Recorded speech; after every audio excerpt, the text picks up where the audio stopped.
imagination and fantasy. Yeah. There's so much imagination, there's so much fantasy and flair. Imagination and flair. Lack a bit of imagination and fantasy. Imagination and fantasy. Yeah. There's so much imagination, with so much fantasy and flair. Imagination and flair. Lack a bit of imagination and fantasy. Yeah. Starting. Good evening. Good evening. Welcome to a special Skype conference call with me, Trent, and our special guest Shane Lowry. Welcome, How Shane. you going, guys? How are you? Thanks for having me on. Yeah, not too bad. Thanks for coming. Not sure why you would come on, but yeah, we appreciate it. To be fair, I looked at my schedule and it was pretty clear at the moment, so. That's what we were aiming for. Because obviously you're playing in Qatar now. Yeah. With Ahli. Yeah. Good joke. Yeah. So how's that been going the last few months you've been playing there? No, it's been good. It's been a different experience culturally, new country, new teammates. So for me, it's a good life experience as well. Getting the chance to living in the Middle East. The weather's great here, nice lifestyle, and the football's pretty good because a lot of the teams have good foreigners. You'd be quite like acclimatized to like the weather because of like Perth and Qatar. Like both quite hot places. Yeah. Does that correlate or? A little bit, but initially when I first came here in August, it's the humidity factor that is the worst. That's the worst part. You can't breathe. Like the heat is all right, but it's the humidity. It's just crazy. You just instantly start sweating as soon as you walk out the door, man. Yeah, I remember I played one game on a school trip in Singapore, and yeah, like the warm up killed me after that. Similar, yeah. I had nothing left in my lungs after that. Yeah. That's like considering like I did like 1 week of pre-season, but. All right. So Shane is definitely our most acclaimed guest. He doesn't need much of an introduction. Most of our other guests, we need to really rile off what they actually are on the show for. But obviously, former Perth Glory player, 71 appearances for Perth Glory, 74 for Millwall, and also represented Republic of Ireland in under 17s and under 21s. Is that correct, Shane? That's correct, yeah. Cool. And obviously played in the grand final last year with Perth Glory. Was a stalwart of the back for us, and moved on to greener pastures, of course. And Joe, we're just going to quickly talk about Streamgate, because Joe, do you need to live stream an event? I do need to live stream an event, Trent. That's fantastic. Our mates at Streamgate Australia have you covered. A premium live streaming service in Australia where you can monetize your streams with pay-per-view or subscription, stream in multiple languages, different audio tracks, and a custom-built stream page will be made for you. All different types of social media incorporated. And there's also lots of other features you can use. The studio's 5 minutes from Sydney. I'm sure they're very busy now, Dennis. Old mate Dennis. So check out Stream, our sponsor. Cool. Also, like Trent, I noticed you're wearing a Barcelona kit. Is that right? I am, Joe. I am. I don't know what year this is from though, but thanks to Joe, what retro vintage soccer shirts. Thanks to the boys at Vintage Soccer Shirts for plugging us with these kits. I'm wearing a 1997 Tottenham away kit with the HP sponsor, and yeah, it's pretty slick. Yeah, I'm liking the vintage shirts, guys. Yeah. So check out Vintage Soccer Shirts. Discount code Sokkah, SOKKAH, capital letters for a 10% discount. If it's not too late, Shane, you can always like pop into the wardrobe and put on a shirt if you want. Or... I wish I had one here, to be honest. All my stuff's still back in Australia because I moved so quickly here. They're all at my mum and dad's house. I've got some classic shirts at home in Perth, but not here, man, to be honest with you. Old Man United ones because I'm a big Man United fan. So, yeah. Well, if you need to buy some classic football shirt or some vintage soccer shirts, head to vintagesoccershirts.com.au. Will do. I'm not sure if that's a website. Just Google it just in case. It'll come up. It's about that. But you can use promo code Sokkah, SOKKAH, for 10% off. Okay, Fantastic. cool. Fantastic. I'm pretty sure they ship to Qatar. All right. I'm not sure how long it might take, but you can probably get express shipping if you need anyway. Thanks, man, for that. All right. Now, Shane, we're going to hit you with the biggest questions, the big topics. We ask all our players that come on their pre-game preparation. So night before, like, what do you do? Anything special? And pre-game meal. So what's that been like? So it depends. Well, since I moved to Qatar, before every game, we actually stay in a hotel the night before a game. So when I was in Australia, when I was in England, we'd only stay in hotels on away games. So obviously in Perth, we'd fly over east, stay in a hotel night before, and stay in a hotel after the game. So here we go to the hotel, just have a usual dinner. Then on game day, I am typical. I don't really like to eat a lot on game days. Depends what time kickoff is. So if it's in the afternoon or the evening, I like to be quite light. So I'll have maybe some eggs in the morning on toast or some granola, and then I'll usually have a bit of fish with some rice at lunchtime, and then I'll have a bit of banana on toast or a banana. So that's the way I go with it. But yeah, quite similar to my methodology for pre-game or before a game. For me, my theory was the lighter I was before kickoff, the quicker I could run. Yeah. I'm not sure if there was much science into it, but for me it was less mass equals lighter. I'm the I same. might be able to run quicker. It's more of a placebo effect, I think, but I was It exactly could the be. same. Yeah, so But- I just have you noticed your diet has changed from more a Western diet to more a Middle Eastern diet here, or you can just eat still whatever? Yeah, to be honest with you, the food choices over here are actually quite bad. They have a lot of westernized American style restaurants like Applebee's, and you got all the takeaways, KFC. There's a lot of high sugar, high fat foods over here, and You don't go there though, do you? Nah. To be honest with you, I'm actually pescatarian. I gave up meat about 2 years ago now. Yeah. There you go. Yeah. So and for me, that's the best thing I've done for my football. So basically, I'm about 90% of the time vegetarian, and 10% I'll have a bit of fish. And for me, that was just the best thing I did for my football. So Cool. recovery wise and stuff. So yeah. So that's what I do. That's a Sokkah Pod exclusive we have there, I think. That is. No, I don't know. No one knew that. So there you go. No one really knows it. You know what I mean? So yeah, but for me, that's something that I do personally, and it's helped me massively. What types of fish do you usually go for? So your Taylor, I'll just have, whiting? I'll just have a bit of salmon. The night before a game, I'll probably have salmon, and then the day of the game, I'll have some salmon or just some whitefish, a little bit of a fillet, and then and for me, it's helped me stay, touch wood, injury free, and just recover better and get over little niggles which I had. So that's my reason for doing it. Trent, I think you should try that with your osteitis pubis. That might help out. I should, Joe. I should cut out all meat. Well, that's hard, man. Osteitis, that's a hard injury. You need to manage that. Do you know what I mean? Well, with gym work and stuff as well. So it's hard. What have you been sort of throughout your career? How have the injuries gone for you? Again, touch wood, it's been pretty good. I've only had surgery once, and that's when I was at Perth. I had a labral tear in my hip. I did it in pre-season, and that set me back about 3 months.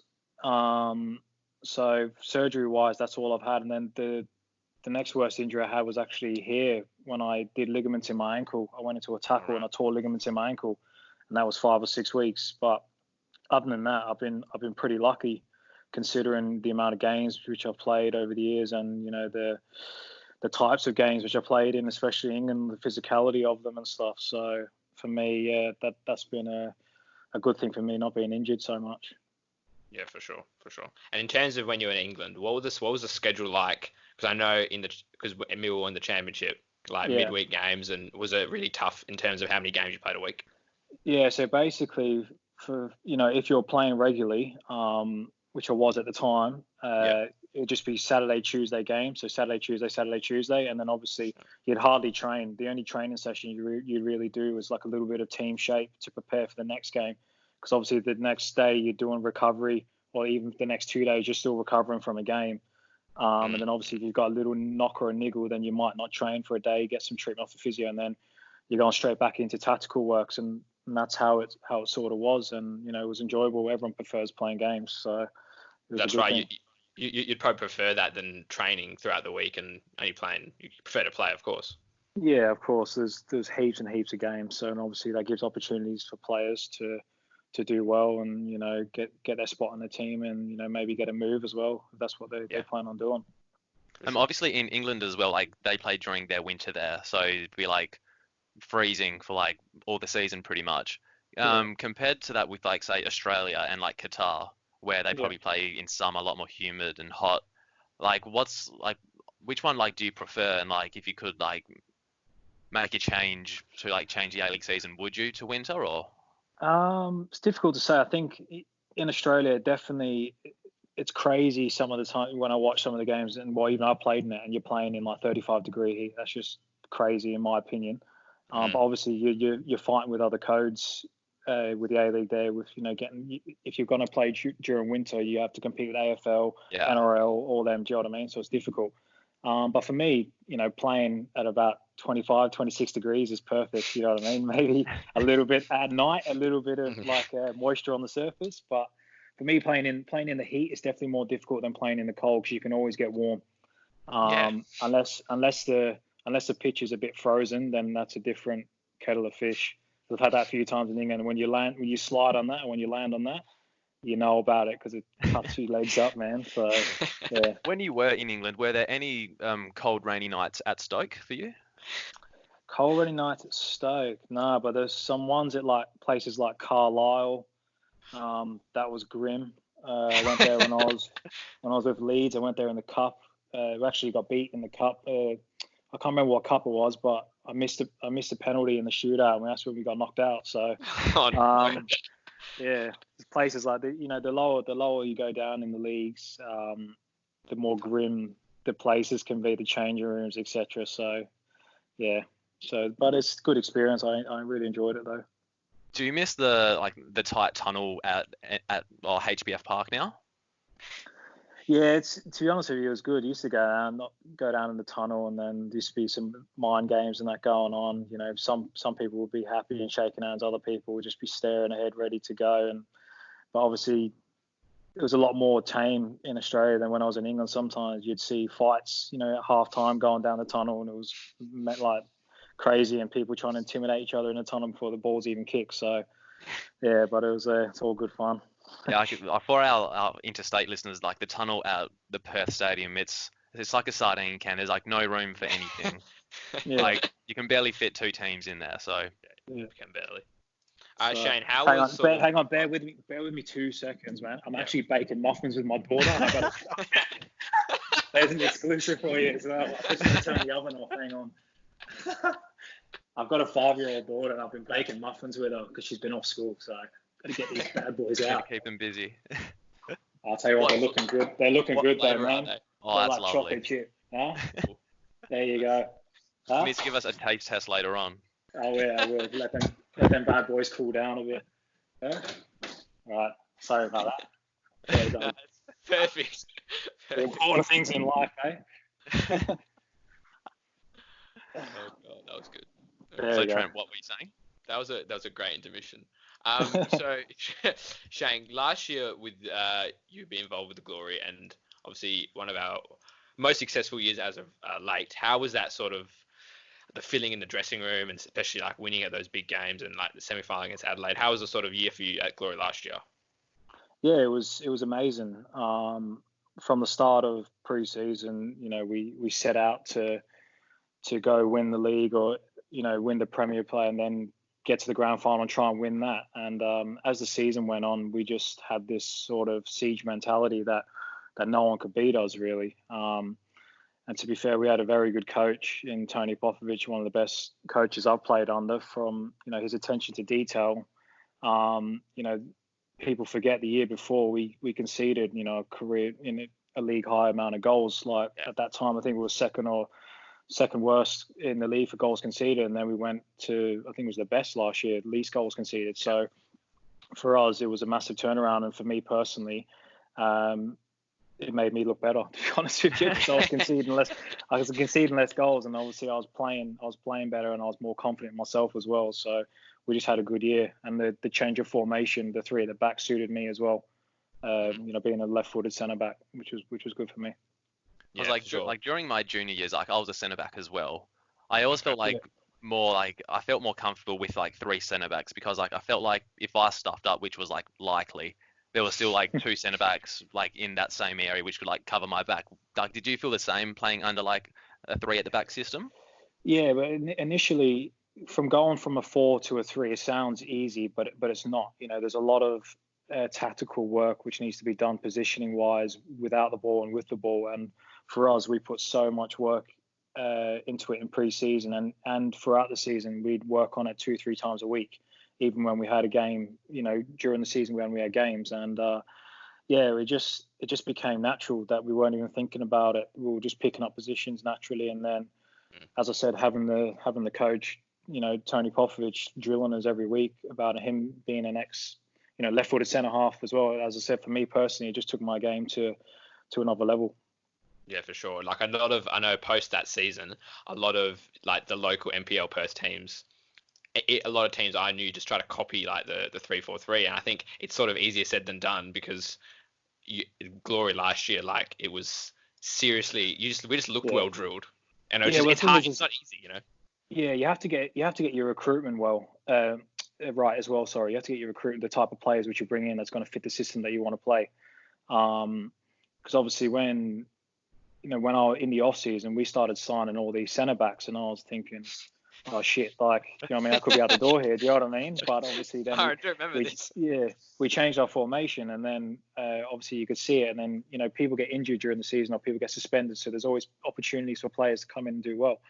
So obviously that's why we brought more bodies in defensively, because we had the formation we were playing, and obviously the wing backs in that formation are highly important. We had Jason Davison and Ivan Franich, who both Socceroos. So for us, it was quite easy for us to win games in the end. Yeah, I remember especially like Davidson. He was probably one of the best players last season. He was just insane down that left flank.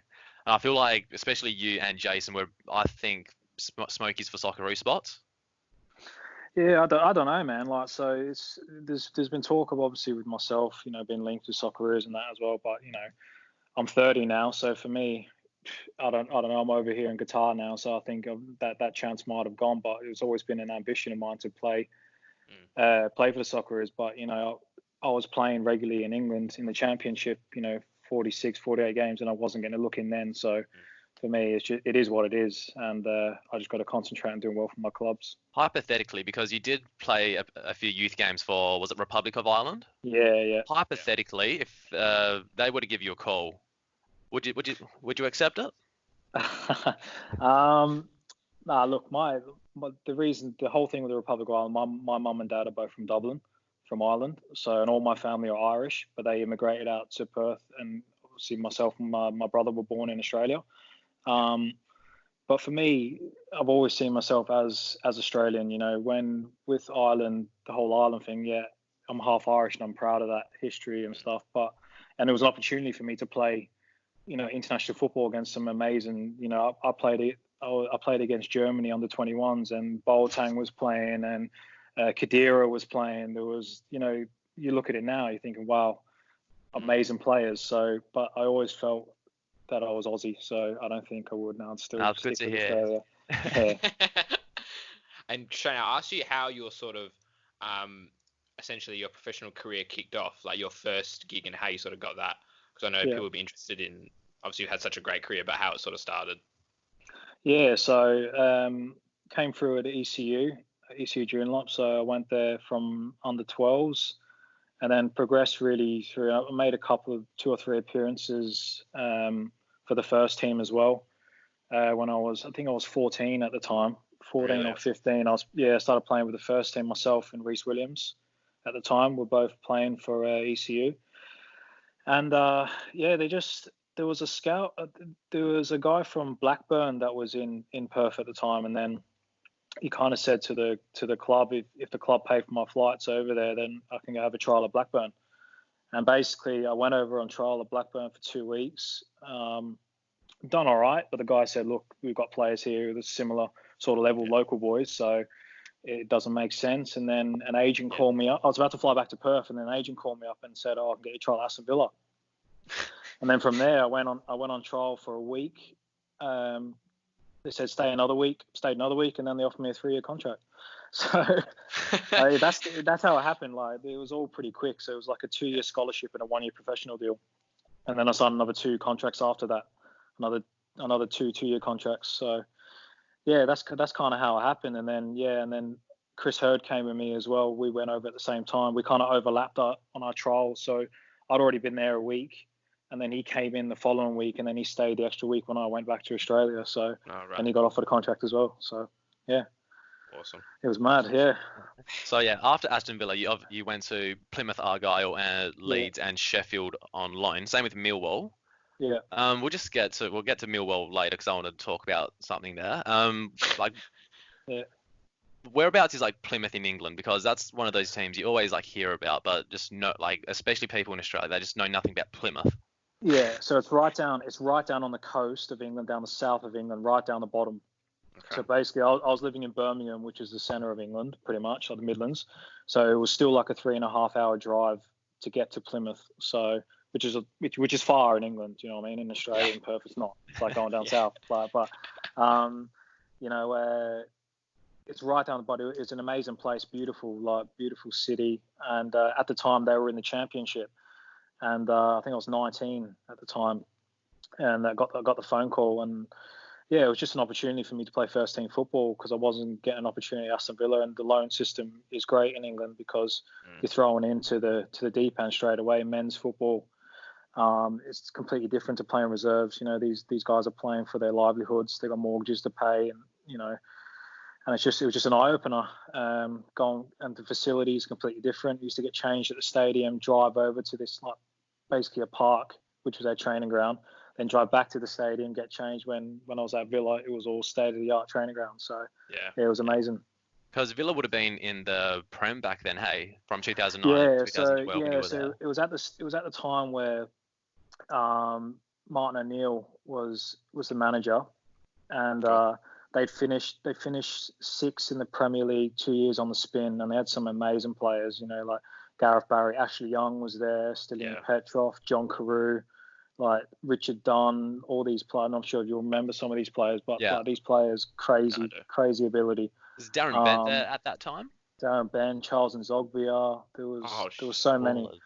There were so many like unbelievable footballers there. Shay Given, goalkeeper.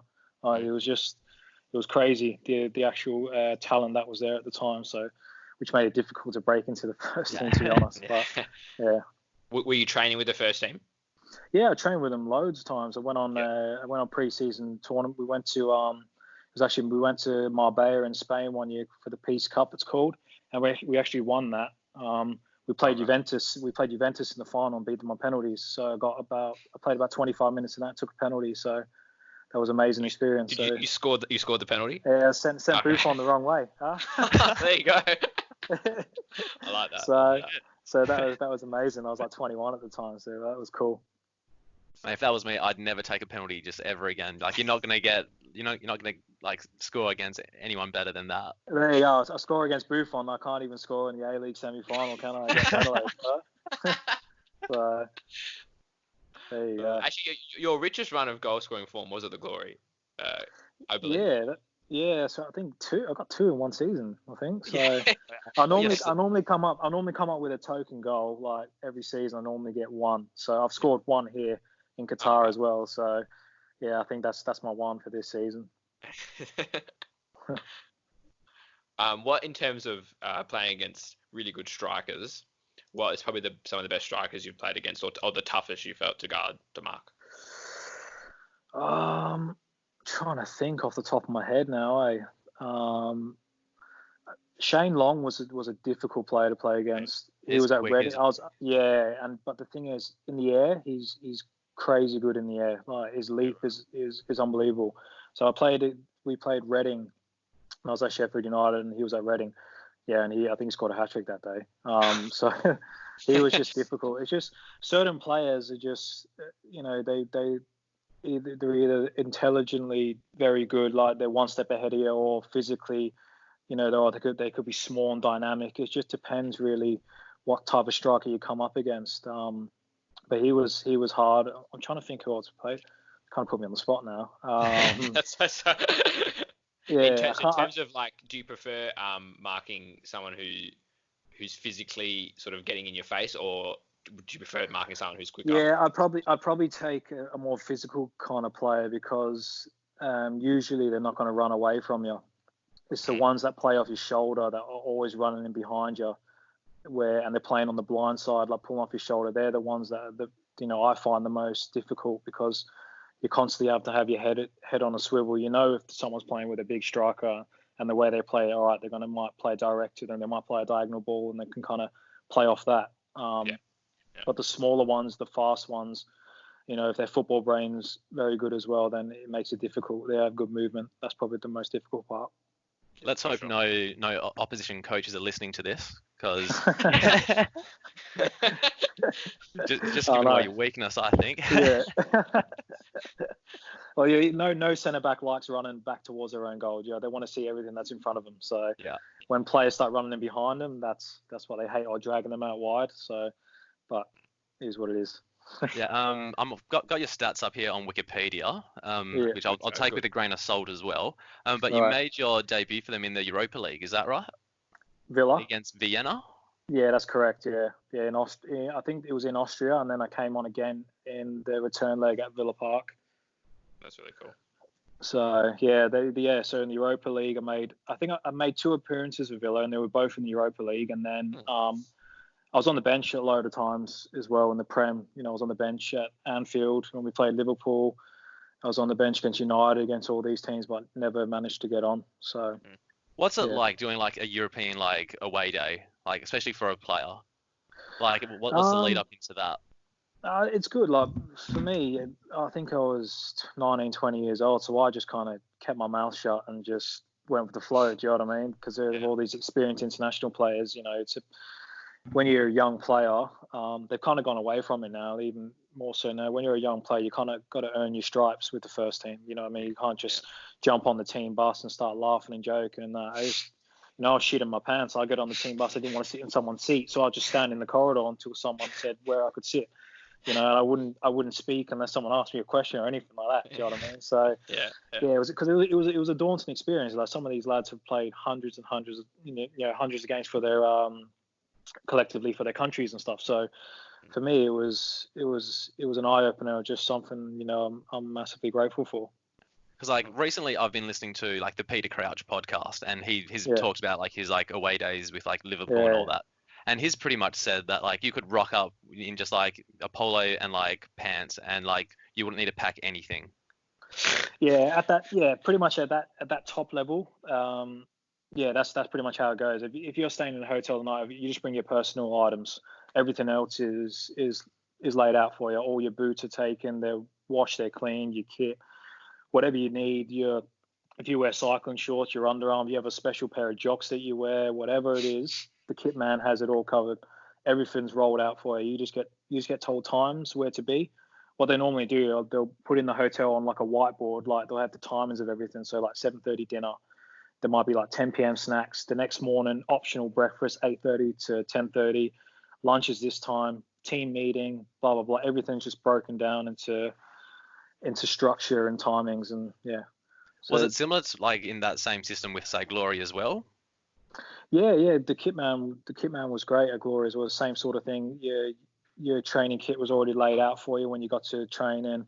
It was washed for you. You just did your own boots pretty much, and you put your own boots in the kit bag to be taken away. But all the dinners, breakfast, it was all the same sort of thing. The only difference with the A-League, it depends what club you're at, is that we got breakfast when we were at Glory. We had people come in and cook some eggs for us and that. But in England, a lot of teams higher up, you'd have your dinner, you'd have your lunch, everything. You'd have canteen, the work set out. But the lower down in England you go, then you'd have to get your own food and stuff. So them little things like that. Yeah, right, cool. I want to talk about Millwall for a second. Yeah. So the only thing I know about Millwall is Green Street hooligans. So does the representation of Millwall is that correct in Green Street hooligans, or is there more beneath the surface? No, I think it's a bit fabricated. They obviously have a reputation, their fans, of being a bit crazy, which they are. They are crazy. The atmosphere of their games is amazing. But if you're playing for them, then it's great. But you see when you see some players come and play at the Den, they shit their pants. To be honest with you, because of the atmosphere. But I found them to be fantastic people as well. A real working class club. nice people. You go to the, you used to park the car and used to mingle. When you got to the ground, you used to mingle amongst the fans, and they just love football and just love their club. So, and as long as you showed a bit of passion and showed that you cared, then they'd kind of, look past the bit if you have a bad game or whatever. If you're not as good technically, if you're showing that you're fighting, having a fighting spirit, and you want to be there, then they'll back you, which is great. At Millwall, like being an Aussie, was there much pressure on you? Because like obviously the last Aussie there was like Tim Cahill.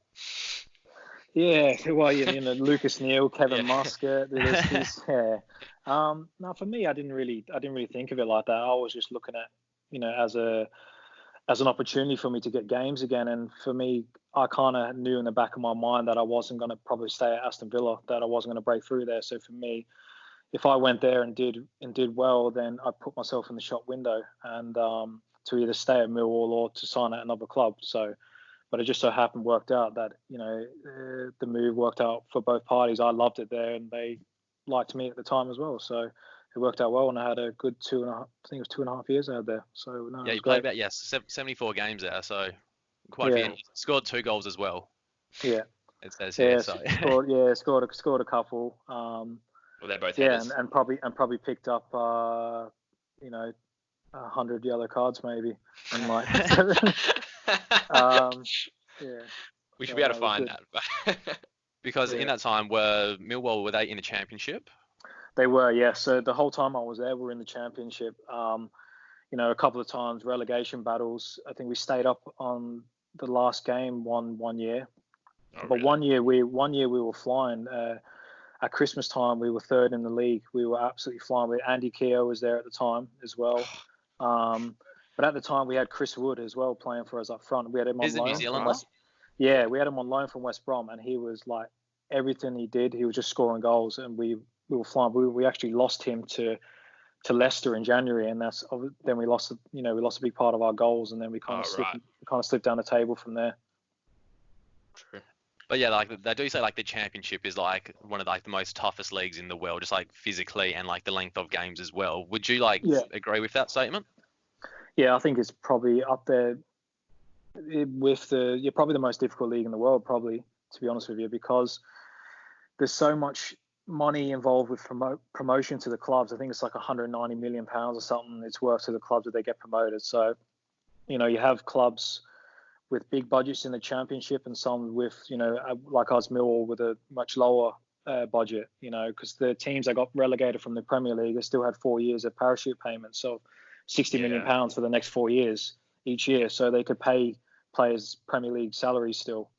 But it was just a fantastic league, to be honest with you, and some amazing players. And as I said, I played with some amazing players at Millwall as well. We had Harry Kane on loan for a while as well.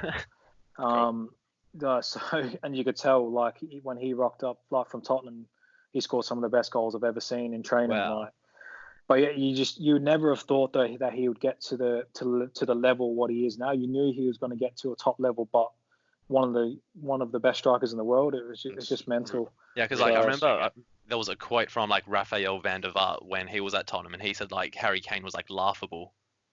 I don't know about that. Obviously, I'm not Van der Vaart's level, but like I knew he had quality. You know what I mean? You see lads that come on loan from Premier League clubs, and you can see why they're at Premier League clubs. But I'm sure he's got confidence in his own ability and as well, and you can see his ability. But he's one of the best strikers in the world now. So it's just mental just to think about it, how quick he can progress in football. Yeah. Do you see him going to United one day? I don't. I can see him definitely leaving Spurs if they don't start winning some trophies. To be honest with you, because he's earning great money and stuff. But I'm sure he'll want to start winning some trophies. Do you know what I mean? So let's see what Spurs do next season if he's still there. It would be interesting with like Manchester United as well, especially with like Ole Gunnar Solskjaer. I'm still not sold on him yet. Yeah, it's one of them ones. You think he's doing all right, and then they have a couple of bad results. I still probably think he probably wants to get players out, but he can't because they're on such good contracts, and players don't want to leave. They're not going to get that money elsewhere. So he's probably just slowly building his squad, and then obviously he's got the the trouble of being Man United. And if a player comes in, if you're trying to buy another player for another team and it's Man United, then they just slap another 20% transfer fee on top. They just hike their price up. So, I think it's difficult now in football. For sure. And Shane, just quickly, you're in Qatar, how's the language barrier been in terms of your coaches and other players? To be honest with you, everyone speaks good English here. So the really? local players and stuff, that makes it Really quite easy. I started learning a little bit of Spanish because my coach and the coaching staff when I first got here were all Spanish. All right. And a lot of our foreign players speak Spanish as well. So I started doing that, but then he got sacked. So now we've got a coach from Montenegro, and all the coaching staff are Balkan. So I don't think the Spanish is going to be going to need it. So but no, everyone speaks good English here in Qatar. I'm sure Dino Djulbic will help out with your Balkan if you need. Yeah, I know. I was speaking to him about it. He was giving me some certain words to say. Oh god, that's good. But like, one of the biggest things about a centre back is like your centre back partnership. Yeah. Like I'm like a big Juventus fan, so for me it was like the BBC with Barzagli, Bonucci, and like Chiellini. What was it like, say, last season with like Alex Grant was in and out, you had Spiro come in and then Dino. What was it like under like the system last year with like? As I alluded to before, because we did so much work defensively during the week with the coach, everyone knew their job, and it didn't matter who came in or someone hadn't played a game for 5, 6, 7 weeks. When they came in, they knew exactly what their job was. So, and they expected you to know your role. So everyone knew their role. So it just worked. Do you know what I mean? There was no worrying. There was no. It didn't matter who I was playing next to, because I knew that they would know what their role was, and if they didn't, then they wouldn't be playing. It was as simple as that. So for us, it was quite simple. Yeah. Just on Dino as well. Like people say he's like hard as nails, and like he like played the grand final with like one knee, like with a torn ACL. Yeah. So like just playing with that, like how do you feed off that like energy? Dino is just a nutcase in general, man. He's one of my mates. He's just he's just crazy. You're right. He's got a high pain threshold. Last year, he hurt his ankle bad. Like it was like black and blue, and he was just training with it. Like just no worries. Like, for me, he keeps himself so fit. I think he's like 36, 37 years old, man, and he was keeping up with like 20-year-olds, 19-year-olds, and I think that's why the coach respected him so much, because you always knew what you're going to get from him. Do you know what I mean? And he would never let you down. So them types of guys and his mentality, them types of lads you need in the change room that drive, the mentality and the culture of the change room forward as well. So they're good people to have. For sure. Yeah, no, that's awesome. It's really cool. So with Qatar, they obviously won the Asian Cup. Yeah. So the local fellas, like they must be pretty good, or like are they better than you thought they would be coming into like playing in Qatar? Yeah, no, they got some very good players here. As you said, they won the Asian Cup, and you can see the facilities that they've invested in here is just crazy. The amount of money which they've spent is unbelievable, and obviously the World Cup's coming up as well here, and you see the new stadiums being built, and there's just no expense spared. Like I've played in at the start of the season, we played in one of the new World Cup stadiums, Wakra, it's called.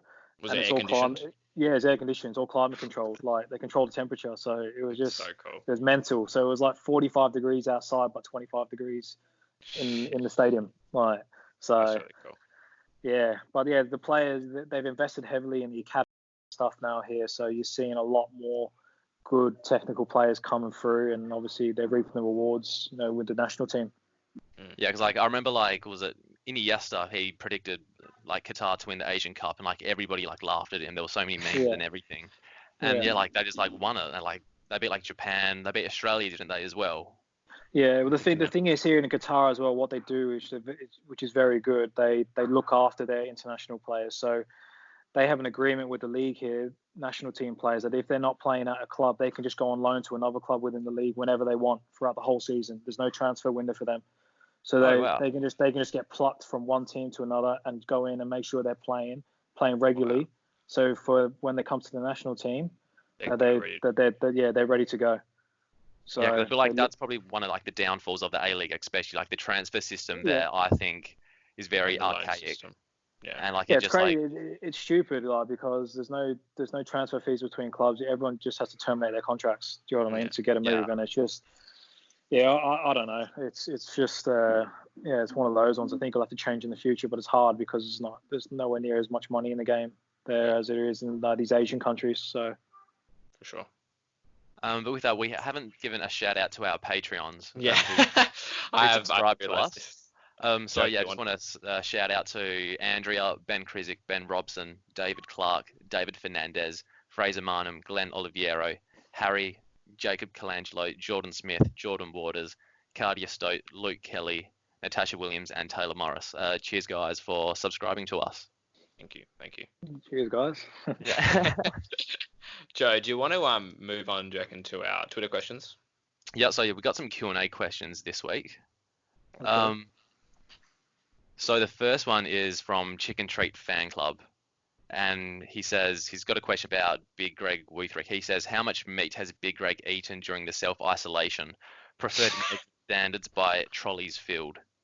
There's a bit of background behind this. I was during like my work lunch break, and I've gone into Coles, and Big Greg Wutherick is there, and like I walk past his like shopping trolley, and it's just like filled with just heaps of meat. Right. So He's not a pescatarian. no. Right. So yeah, during self-isolation, he would have gone through maybe 3.5 trolleys, I think, Yeah, at least. just of meat. At Well, least. maybe it was all on special or something. He was freezing it. Yeah, True. I've heard like Huh? freezers have like sold out at like Harvey Norman and stuff like that. Yeah. Yeah. Has there been a shortage of like toilet paper in Qatar, Shane?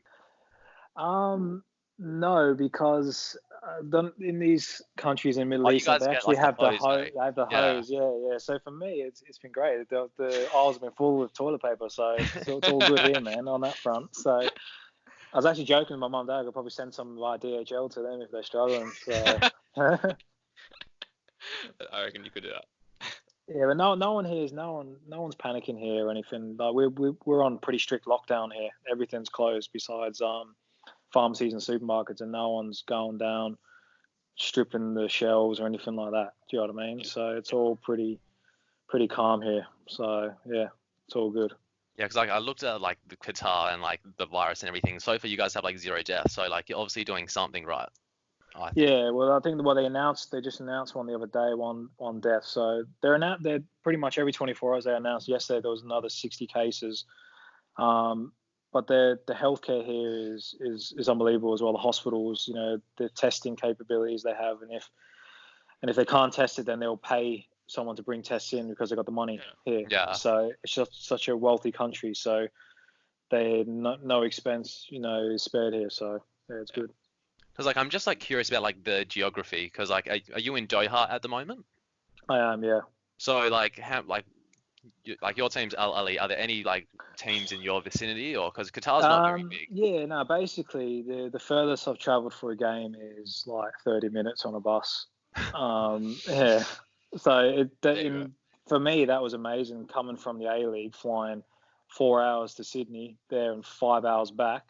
It was a relief for me just to get on a bus for 30 minutes and not have to navigate the whole different time zones and flying and recovery and all that sort of stuff. So yeah, That's so good. yeah. That's insane. We also have a question from Luther Blissett. He says, if Matt Simon isolates for 3 months, how much degradation in his techers will there be? I reckon Matt Simon's techers are eternal. So he'll stay for isolate for 6 months. He'll come back. He's the same.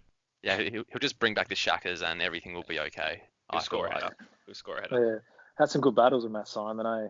Had some good battles with him on the pitch. It would have been quite physical, I can imagine. Yeah, it's good. He's just competitive, man, and you in a way you got to respect that nature about him. He's always willing to dish it out and receive it as well. I just try and boot him back, and then he'd be like, "Yeah, come on, let's go." Like just kind of a bit of a ding dong, man. So that's good. It's good. So, like speaking about Central Coast, did you play in the game on New Year's Eve when Tommy Marcella broke the post? I was actually suspended for that game, right? So I was watching it on Fox. So I was just like, I was pissing myself laughing, to be honest with you. I was like, what is going on here? Like, this is crazy. And I was just texting the boys after, and we were just laughing about it. Now, I've heard this thing when sometimes players they'll get yellow cards during the season, so they can miss one date specifically. Did you do that to get New Year's Eve off by any chance, or?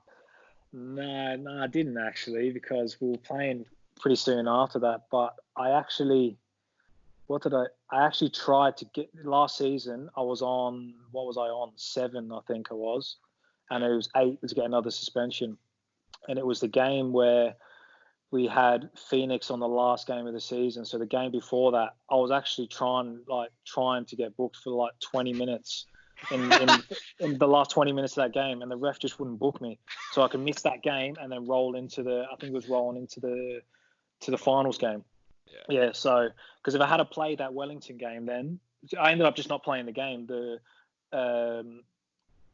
coach just rested me because he didn't want me to get booked and miss the Adelaide game. Yeah. So basically, I was just running around like trying to boot like people and boot the ball away, and the ref just wasn't giving me a booking. So I want to go back and watch that now and see what. Yeah. So like leading into the semi-final with Adelaide, like that was like 7 or 8 missed penalties in a row. As a player, what does I was at that game, it was just disbelief. Like it didn't feel real. Like as a player, like how did that feel? It's just same sort of feeling. We should have had the game wrapped up like in 90 minutes. To be honest with you, we threw it away like 3 times. And it was just crazy. It's when they scored again to make it 3-3, I think it was. It was like, oh shit, like maybe the tide's turning for them in their favour. And then obviously we started getting to the penalties, and then it got to me, and I was like, here we go, like names in lights, like Perth boy, like local boy, scores it, through to the home grand final, had it all mapped out, went up and shanked the shit out of it. So it's just one of them games. Like it's just a crazy game emotionally, like mentally. It was I was drained after physically and mentally. Yeah, I remember watching because I remember like Jason Davidson went up to take a penalty. I was like, he's gonna score. He got it saved. Yeah. Then like you went up. Like something like that. Like we'll never see in our lifetimes again. I think. Yeah, no, that was crazy. Yeah, it's crazy. Then obviously Liam Reddy stepped up massively for us and just saving penalties for fun, man. He was so. He earned his money that game. So. For sure. But yeah, I think I've covered everything. I think Trent. What about you? Yeah, no, I think we've gone for an hour and 5 minutes. Pretty good. Yeah. For the 47 we're recording for, but yeah, that's good enough anyway. Right. Yeah. Shane, you want to shout out anyone here in Perth? Nah. Not the family or anything you still got here? Oh, yeah, I only just spoke to them today, so they're probably sick of hearing from me, to be honest with you. Nah, I just shout out to all the people that listening in and stuff, and everyone stay safe, with their families and all that, listen to the advice. Yeah, and hopefully things can get better because, seriously now people are losing their jobs and stuff, and it's not good. And, I hope things get better quickly in the future and everyone stays safe and healthy. Yeah, I think that's a good note to end on, guys. Just everyone just stay at home, stay safe, and just chill out a bit. Yeah. I think football will be back.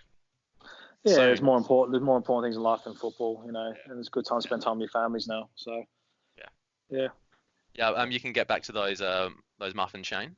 Oh yeah, go check them out now. Yeah, the order's just come out now to tell me. Anyway, that's episode 22 with Shane Lowry. Thanks for coming on. All good. Cheers guys. Cheers.